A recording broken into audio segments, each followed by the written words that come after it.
கர்த்தருக்குள் அன்பான சகோதரர்களே சகோதரிகளே, உங்கள் யாவருக்கும் இயேசு கிறிஸ்துவின் இனிய நாமத்தினாலே வாழ்த்துதலை சொல்லுகிறேன். அழைப்பு என்கிற ஒரு பாட வரிசையை தேவ கிருபையினாலே நாம் படித்து வருகிறோம். இந்த நாளிலே அழைக்கப்பட்ட சிலரை குறித்த ஒரு பாடத்தை தான் நாம் படிக்க போகிறோம். பாருங்கள், நாம் மத்தேயு எழுதின சுவிசேஷ புஸ்தகம் 4ஆம் அதிகாரத்திற்கு நம்முடைய வேதாகமத்தை நாம் திருப்பிக் கொள்ளலாம்.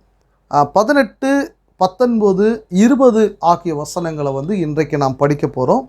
ஆண்டவராகிய இயேசு கிறிஸ்துவினால் அழைக்கப்பட்ட சில சீஷர்கள் என்ன பண்ணாங்க? நான் ஏற்கனவே சொன்னது போல், அழைக்கப்படும் பொழுது நிச்சயமாய் அந்த அழைப்பை ஏற்றுக்கொள்ள வேண்டும். அதில் மாற்று கருத்து இருக்கக்கூடாது. சரி, நாம் பாடத்துக்கு போகலாம். மத்தேயு சுவிசேஷம் 4ஆம் அதிகாரம் 18 நீங்கள் கவனிங்க.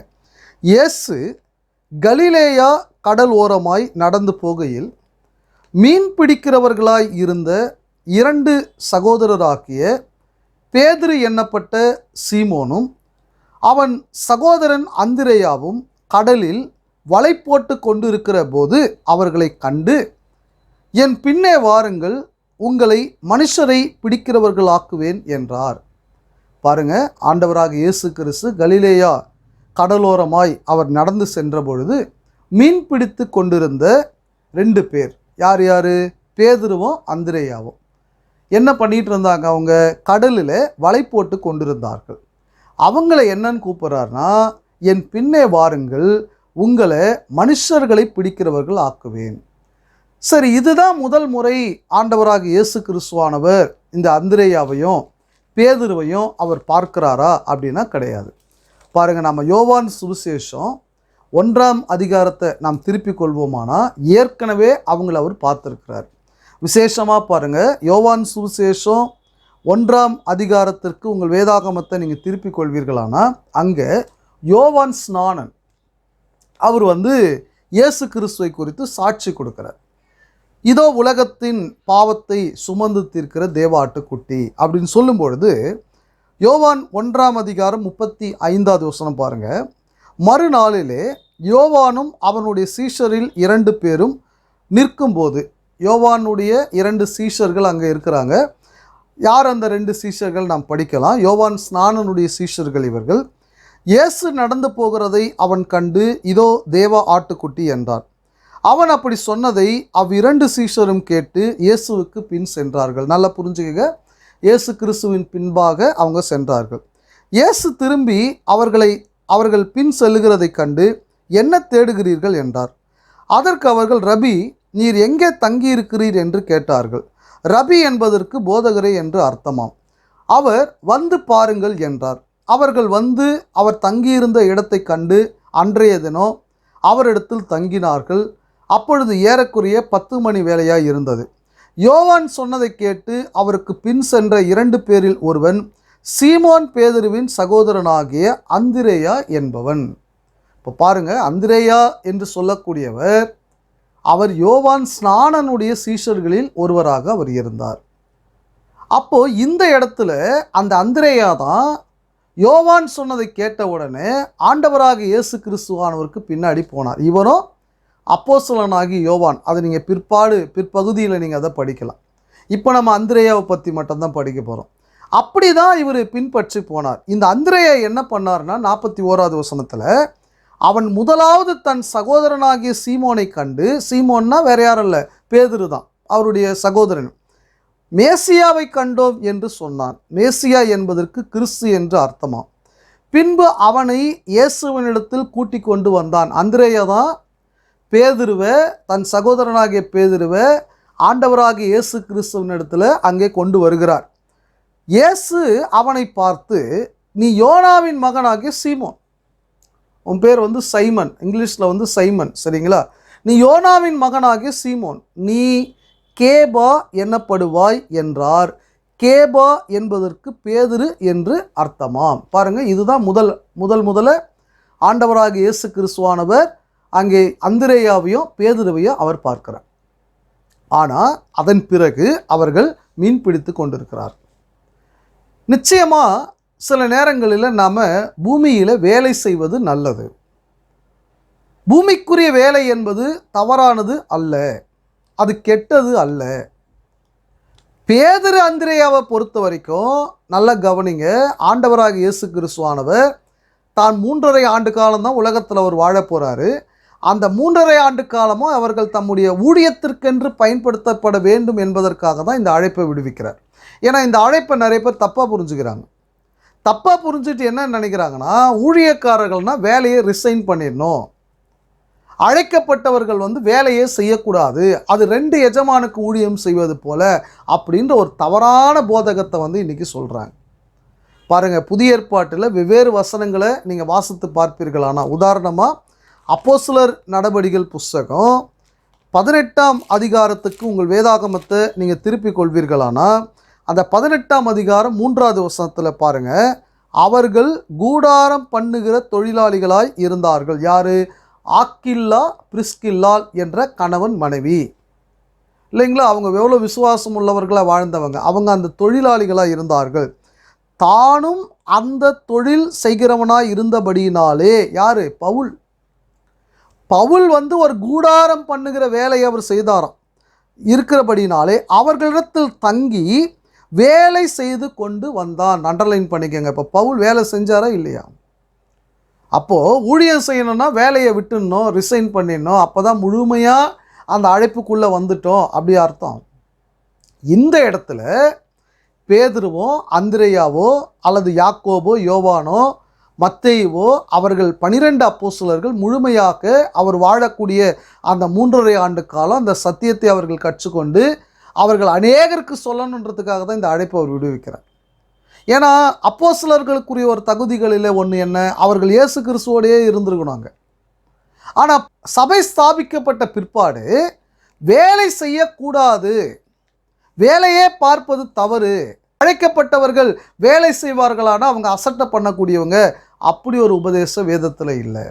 ஏன்னா நிறைய பேர் வேலை செய்திருக்கிறார்கள். உதாரணமாக பவுலே வேலை செஞ்சிருக்கிறாரு.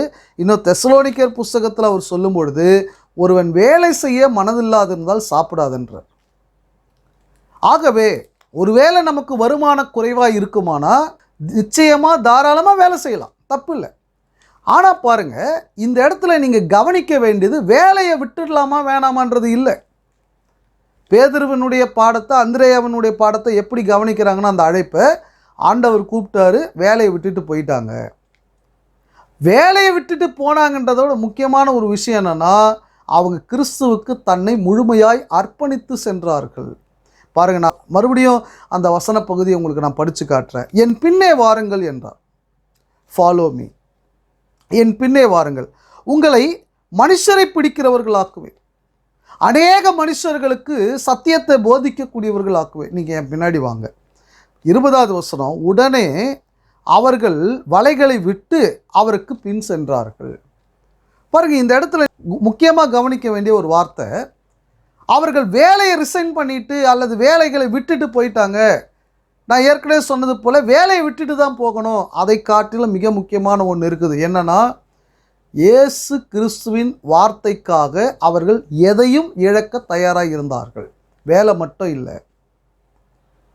பிரியமானவர்களே, உண்மையாக ஆண்டவராக இயேசு கிறிஸ்துவானவர் இன்றைக்கு சுவிசேஷத்தினால நம்ம அழைத்து இருக்கிறார்னா, அவருடைய அழைப்புக்காக எத்தனை பேர் எவ்வளவு காரியங்களை நாம் இழந்திருக்கிறோம், எவ்வளவு காரியங்களை விட்டு இருக்கிறோம். எனக்கு வேலை மட்டும் வேணான்னு ரிசைன் பண்ணிட்டா எல்லாத்தையும் விட்டுட்டோன்னு அர்த்தமா? நீங்கள் கொஞ்சம் யோசிச்சு பாருங்கள். இன்றைக்கு இயேசு கிறிஸ்துவின் அழைப்புக்காக எதையெல்லாம் நாம் விட்டு இருக்கிறோம் பாருங்கள். நாம் வாசிக்கலாம். 1 பேதுரு புஸ்தகம் 2ஆம் அதிகாரம் 1, 2 ஆகிய வசனங்களை நீங்கள் கவனிப்பீர்களானா, இப்படி இருக்க, கர்த்தர் தயவுள்ளவர் என்பது ருசி பார்த்தது உண்டானால் சகல துர்குணத்தையும் சகலவித கபடத்தையும் வஞ்சகங்களையும் பொறாமைகளையும் சகலவித புறம் கூறுதலையும் ஒழித்து விட்டு, இதை விட்டுட்டோமா? கிறிஸ்துவின் அழைப்பை, சுவிசேஷத்தினுடைய அழைப்பை நாம் ஏற்றுக்கொள்ளும் பொழுது இதை விட்டுட்டோமா? வேலையை ரிசைன் பண்ணவர் பொறாமை உள்ளவராகவோ கபடு நிறைந்தவராகவோ பண ஆசை உள்ளவராகவோ தவறான விதத்தில் அங்கே சத்தியத்தை போதிக்கக்கூடியவராகவோ பொய் சொல்லக்கூடியவராகவோ 2 திருமணங்கள் செய்யக்கூடியவராகவோ அவர் இருப்பாரானா அவர் வேலையை விட்டு என்ன பிரயோஜனம்?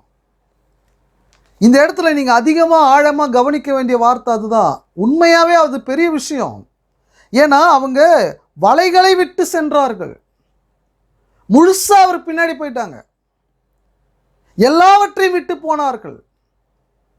ஆனால் நிறைய பேர் அந்த வேலை என்பதை மட்டும்தான் இங்கே கண்ணோக்கமாக பார்த்து கொண்டு இருக்கிறாங்க. இல்லை, உண்மையாக கிறிஸ்துவின் அழைப்பை ஏற்றுக்கொண்டவர்கள் நம்மையே அவருக்காக ஒப்பு கொடுத்து அவர் பின்னாடி போகணுமா. இதுதான் உண்மை. நீங்கள் பாருங்கள், இதே மத்தேயு எழுதின சுவிசேஷம் 10ஆம் அதிகாரத்துக்கு உங்கள் வேதாகமத்தை நீங்கள் திருப்பிக் கொள்வீர்களானால் 38வது வசனம் பாருங்கள். தன் சிலுவையை எடுத்துக்கொண்டு என்னை பின்பற்றாதவன் எனக்கு பாத்திரன் அல்ல. தன் சிலுவையை எடுத்துக்கொண்டு, சிலுவை என்பது இங்கே மரத்தினாலான சிலுவை அல்ல, கிராஸ் அப்படின்னு நாம் சொல்கிறோமே அந்த மாதிரியான சிலுவை அல்ல. பாடுகள். கிறிஸ்துவுக்குள்ளே வாழும்பொழுது பாடுகள் வரும். உலக பிரகாரமாக ஜீவிக்கும் பொழுது பிசாசானவனால சந்தோஷமும் மகிழ்ச்சியும் பெருமையும் உயர் பதவியும் நிறைய கிடைக்கலாம். ஆண்டவராக இயேசு கிறிஸ்துவானவர் பசியாக இருக்கும்போது என்ன சொன்னார்? நீர் இந்த கல்லுகளை அப்பங்களாக மாற்றி சாப்பிடும், பசி போயிடும்னா. இந்த மாதிரி ஆண்டவராக இயேசு கிறிஸ்துவானவரையே சோதித்தவன் நமக்கு என்ன சொல்கிறான்? இந்த வேலையை நீ செய், பெரியாள் ஆயிடுவே, அந்த வேலையை நீ செய், மகிழ்ச்சி கிடைக்கும், இப்படி நீ ஏமாற்ற உனக்கு மகிழ்ச்சி கிடைக்கும் அப்படின்னு பிசாசு தந்திரமாக நம்ம ஏமாற்றுகிறான். பிரியமானவர்களே, அப்படிப்பட்ட சூழ்நிலையில் நமக்கு என்ன உணர்வு இருக்கணும் தெரியுமா? இல்லை, நான் ஒரு கிறிஸ்தவன், நான் கஷ்டப்பட்டாலும் படுவனை தவிர சுகபோக வாழ்க்கைக்காக நான் பாவம் செய்ய மாட்டேன். நல்லா புரிஞ்சுக்கங்க, சுகபோக வாழ்க்கைக்காக பாவம் செய்யக்கூடாது. அவங்க தான் உண்மையாக இந்த அழைப்பை ஏற்றுக்கொண்டவர்கள், எல்லாவற்றையும் விட்டவர்கள். எல்லாவற்றையும் விட்டு நாம் இயேசு கிறிஸ்துவுக்கு பின்பாக இன்றைக்கு சென்று கொண்டிருக்கிறோமா? யோசிச்சு பாருங்க. இங்கே அதுதான் சொல்றாரு, தன் சிலுவையை எடுத்துக்கொண்டு என்னை பின்பற்றாதவன் எனக்கு பாத்திரன் அல்ல சொல்லிட்டு 39வது வசனத்தில் சொல்றாரு பாருங்க, தன் ஜீவனை காக்கிறவன் அதை இழந்து போவான். எனக்கு உலகம் தான் முக்கியம், எனக்கு வாழ்க்கை தான் முக்கியம். வேலையை விட்டுட்டேன்னு சொல்லக்கூடியவர் பூமிக்குரிய வாழ்க்கையின் மேலே ஆசை உள்ளவராக, பண ஆசை உள்ளவராக, மற்றவர்களை ஏமாற்றி பணம் பறிக்கக்கூடியவராக இவர் இருப்பாரானா அவர் வேலையை விட்டு என்ன பிரயோஜனம்? வேலையை விட்டுட்டாரு, ஆனால் எந்த பாவத்தையும் விடலை. அவர் வேலையை விட்டுட்டாரு, ஆனால் பாரம்பரியங்களே கள்ளோபதேசங்களே அவர் விடலை. என்ன பிரயோஜனம்? வேதம் தெளிவாக சொல்லுது, தன் ஜீவனை காக்கிறவன் அதை இழந்துருவார். என் நிமித்தம் தன் ஜீவனை இழந்து போகிறவன் உயிரே கொடுக்கலாம், அதை காத்து கொள்வார். இதான் உண்மை.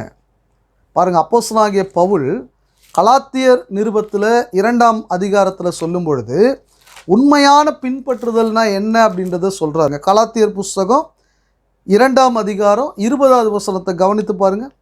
கிறிஸ்துவுடனே கூட சிலுவையில் அறையப்பட்டேன். என்றைக்கு கிறிஸ்துவுக்குள்ளே நான் வந்தனோ என்னுடைய பழைய மனுஷன், இப்போ எனக்கு ஒரு பேர் இருக்கும், எனக்கு ஒரு சுபாவம் இருக்கும் இல்லைங்களா, எனக்கு என்னுடைய குடும்பத்தின் பின்னணி ஒன்று இருக்கும், சடங்காச்சாரங்கள் எனக்கு இருக்கும். இப்போ என்ன சொல்கிறாருன்னா, இவை எல்லாவற்றையும் சிலுவையில் அறைந்து விட வேண்டும். பேதுருவும் அந்திரேயாவும் அடுத்த மத்தேயு 4ஆம் அதிகாரத்தில் அடுத்த 2 வசனங்கள் நீங்கள் படிச்சிங்களான்னா யாக்கோபு, யோவான் அவங்களும் கூட தங்கள் தகப்பனையும் படவையும் எல்லாவற்றையும் விட்டு போனார்கள் படிக்கிறாங்க. இவர்கள் விட்டு போனார்கள்னா அவங்க ஒட்டுமொத்த வாழ்க்கையும் ஆண்டவராக இயேசு கிறிஸ்துவானவர் இடத்துல ஒப்புவித்து போனார்கள். பிரியமானவர்களே, இந்த வசனத்தில் பாருங்கள், இன்றைக்கு கிறிஸ்துவுக்குள் இருக்கக்கூடிய நாமும் இயேசு கிறிஸ்துவானவருடைய அழைப்பை உண்மையாக புரிந்து கொண்டு அவரை பின்பற்றுறோன்னா ரொம்ப ஜாக்கிரதையாக இருக்கணும். கிறிஸ்துவுடனே கூட சிலுவையில் அறையப்பட்டேன், ஆயினும் பிழைத்திருக்கிறேன், உயிரோடு தான் இருக்கிறேன். என்னுடைய அந்த மாம்ச எண்ணங்கள், பழைய வாழ்க்கை, பழைய சிந்தனை, சுபாவ எண்ணங்கள் செத்து போயிடுச்சு. சில பேர் பேருக்கு பின்னாடி அவங்களுடைய அடையாள பேரை போட்டிருப்பாங்க.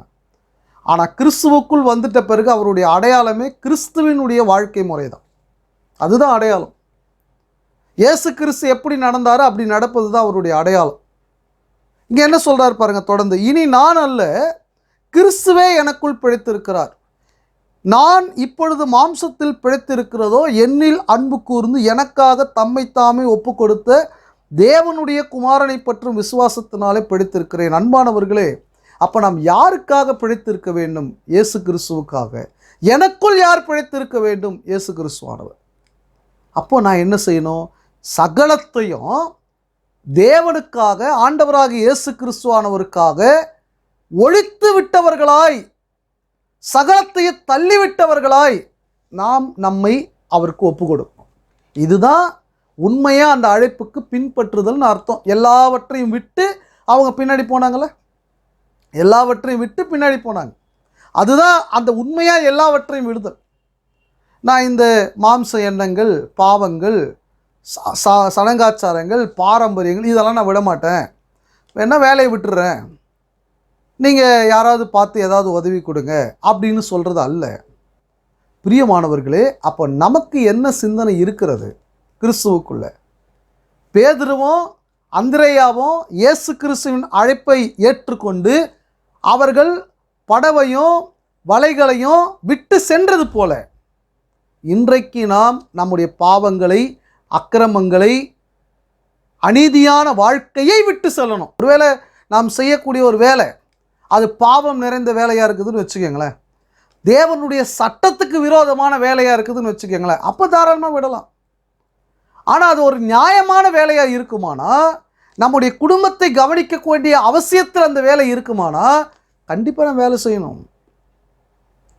ஆனால் தேவனுக்கு பிரியமாக வாழ வேண்டும், அதுதான் முக்கியம். அன்பானவர்களே, இயேசு கிறிஸ்துவானவர் பேதுருவையும் அந்திரேயாவையும் அவர் அழைத்த பொழுது அவர்கள் எப்படி கீழ்ப்படிந்து போனார்களோ, எல்லாவற்றையும் விட்டு போனார்களோ, இன்றைக்கு கிறிஸ்துவானவர் சுவிசேஷத்தினாலே நம்மை அழைக்கும் பொழுது எத்தனை பேர் நாம் எல்லாவற்றையும் விட்டு அவர் பின்னாடி போகிறோம்? எத்தனை பேர் நம்முடைய பாவங்களை விட்டு, அக்கிரமத்தை விட்டு, பழைய வாழ்க்கையை விட்டு எத்தனை பேர் கிறிஸ்துவின் அழைப்பை ஏற்றுக்கொண்டு அவரை பின்பற்ற போகிறீர்கள்? சிந்தியுங்கள். இயேசு கிறிஸ்துவின் அழைப்பை ஏற்றுக்கொள்ளுங்கள். தேவனுடைய அன்பிலே நிலைத்திருங்கள். பொறுமையோடு இந்த வசனங்களை கேட்ட உங்கள் யாவரையும் தேவன் தாமே ஆசிர்வதித்து வழிநடத்துவாராக. அன்பானவர்களே, தேவனை ஆவியோடும் உண்மையோடும் ஆராதிக்க உங்களை கிறிஸ்துவின் சபையார் அன்புடன் அழைக்கிறோம். கொளத்தூரில் ஆராதனை நேரம் ஞாயிறு காலை 9:30 மணி மற்றும் மாலை 5 மணி. கூடுமிடும் எண் 9 அரிதாஸ் முதல் குறுக்கு தெரு, கொளத்தூர், சென்னை 99. நீங்கள் ஆராதனையில் பங்கு பெற்று தேவனுடைய ஆவிக்குரிய ஆசீர்வாதத்தை பெறும்படி அன்புடன் அழைக்கிறோம்.